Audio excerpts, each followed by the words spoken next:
Wait, could this be one of the most shocking discoveries found in 2025? The information that I'm about to share with you can be considered very disturbing for many Muslims and even non-Muslims as well. So, fasten your seatbelts. But we do need your help to let it go viral though, so you know what to do for the algorithms. As you may know, Sunni Muslims have said that Sahih al-Bukhari is the most authentic collection of hadiths immediately right after the Quran. Sahih al-Bukhari, one of the greatest, if not the greatest, literary works ever produced in the Islamic world. Second to the Quran, Sahih al-Bukhari is the most authentically transmitted book. But what if I can prove to you right here, right now, that Imam al-Bukhari, the writer of Sahih al-Bukhari, was deemed a Kafir and a liar? What? Yes, you heard it correctly. A Kafir, a deviant, a disbeliever, a liar and enemy of Allah.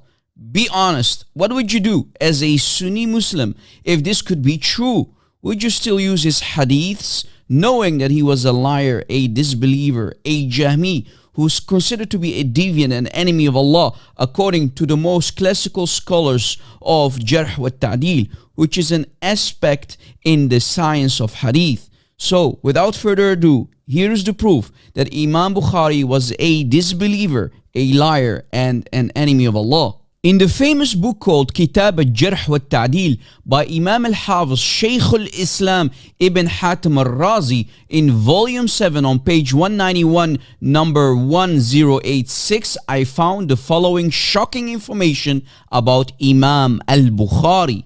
Muhammad bin Ismail al-Bukhari Abu Abdullah, aka Imam al-Bukhari himself.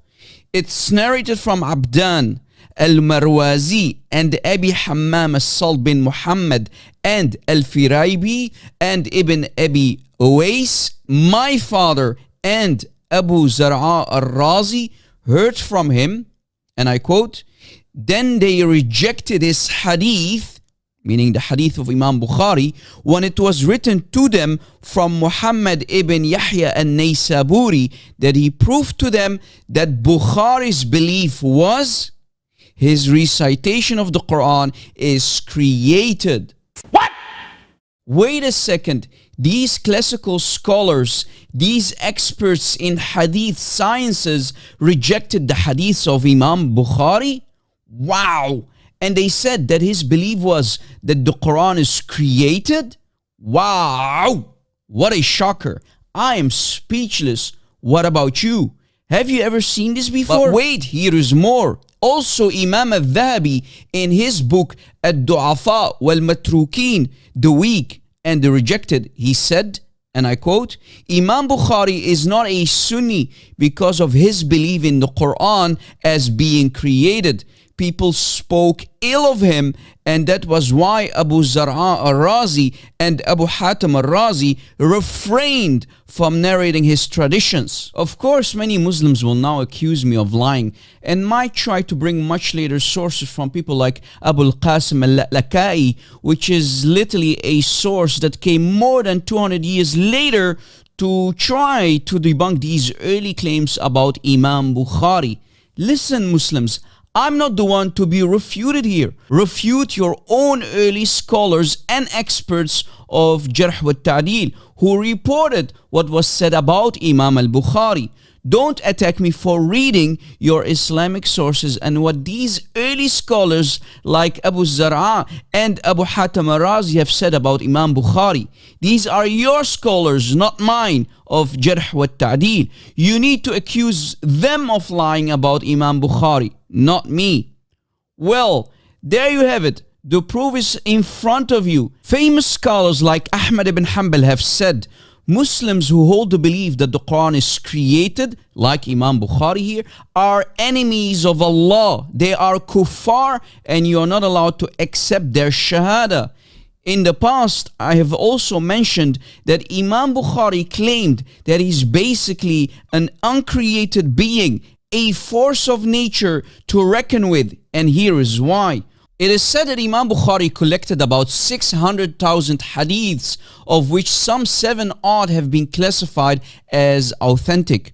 collecting, writing, scrutinizing, classifying, deciding whether authentic or not by a committee, etc., is an enormous task. Besides, Bukhari claims that he prayed 2 rak'ats of sunnah before recording any hadith. If it's assumed that the average time for a hadith to go through the full process of collecting is 1 day, he would have needed 600,000 days, which when divided by 365 days is about 1644 years. Hence, to accomplish this enormous task in a mere period of 16 years, as claimed by Imam Bukhari himself, is impossible, thus questioning his integrity and honesty. If we have to go by those claims about Imam Bukhari, we then have to conclude that Imam Bukhari is still among us. He must be an eternal being in some sense.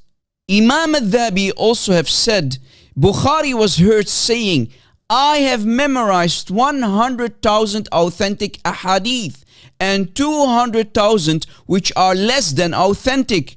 In other words, my friends, Imam Bukhari himself claimed that he memorized a total number of 300,000 hadiths during his lifetime in just a matter of 16 years. Was he a liar? You can be the judge of that.